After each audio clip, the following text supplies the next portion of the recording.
আসসালামু আলাইকুম ভিউয়ার্স, আজকে মজাদার একটা রেসিপি দেখাবো। এই জন্য বাসি রুটি দিয়ে সুন্দর সন্ধ্যার একটা নাস্তা বানিয়ে নিতে পারেন খুব সহজে। দেখা যায় সকালে রুটি বানালে অনেক সময় রুটি থেকে যায়, খাওয়া হয় না। সেই রুটিগুলো কিন্তু পরের দিন বা বিকেলবেলা ফেলে দেওয়া হয়।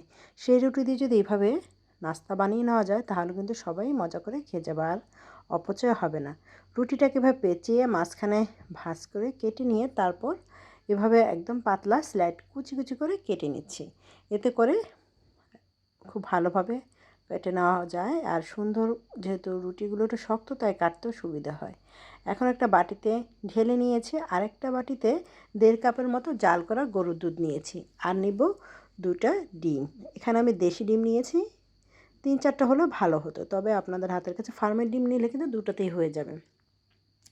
2টা ডিম দিয়ে ডিমগুলোকে দুধের সাথে ভালো করে ফেটিয়ে মিক্স করে নিব। আর এখানে কিন্তু আমি ঝালটা খুব বেশি দিব না, যেহেতু এখানে আমি নর্মাল নাস্তাই বানাবো, যেহেতু সবাই খেতে পারে, বাচ্চারাও খেতে পারে। এভাবে করে বানিয়ে নিতে পারেন। ঝাল পছন্দ করে কাঁচামরিচ দিতে পারেন। স্বাদ মতো লবণ দিয়েছি, আর ধনিয়া পাতা কুচি দিয়েছি, আর এখানে গোলমরিচের গুঁড়া দিয়েছি কিছুটা, একটু বেশি পরিমাণে দিয়েছি যেহেতু কাঁচামরিচ দিইনি। ঝাল খেলে ঝালটা দিতে পারেন, চাইলে একটু চিনিও দিতে পারেন, তবে আমি এগুলো স্কিপ করেছি। এখন রুটির ভিতরে এগুলো ঢেলে দিয়েছি সব। তারপরে এটা মেখে 5 মিনিটের জন্য রেস্টে রেখে দেবো, তাতে কিন্তু রুটিটা একটু নরম হয়ে যাবে। আর খুব ভালো করে এটা মাখিয়ে নিতে হবে।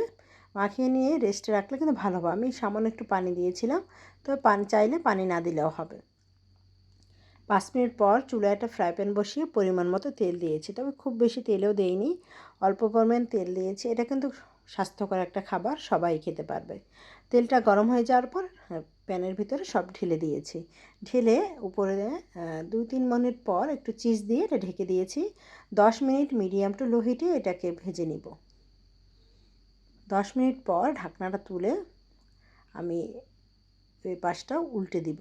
উল্টানো ক্ষেত্রে একটু ফ্রাই প্যানটা ঘুরিয়ে নিয়ে উল্টে দিয়েছি। এভাবে 2-1 বার উল্টে দিয়ে, যেহেতু রুটিটা খুব নরম হয়েছে, উল্টে পাল্টে দিয়ে এটা ভাজা কিন্তু হয়েছে। কালারটা দেখে বুঝতে পারছেন কত সুন্দর হয়েছে।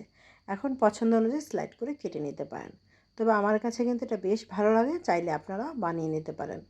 গরম গরম কিন্তু খুব মজাদার একটা রেসিপি সন্ধ্যার জন্য। বাচ্চা বড় সবারই বেশ ভালো লাগবে। এভাবে নতুন নতুন ফেলে দেওয়া জিনিস দিয়েও কিন্তু যে কোনো খাবার বানিয়ে নেওয়া যেতে পারে।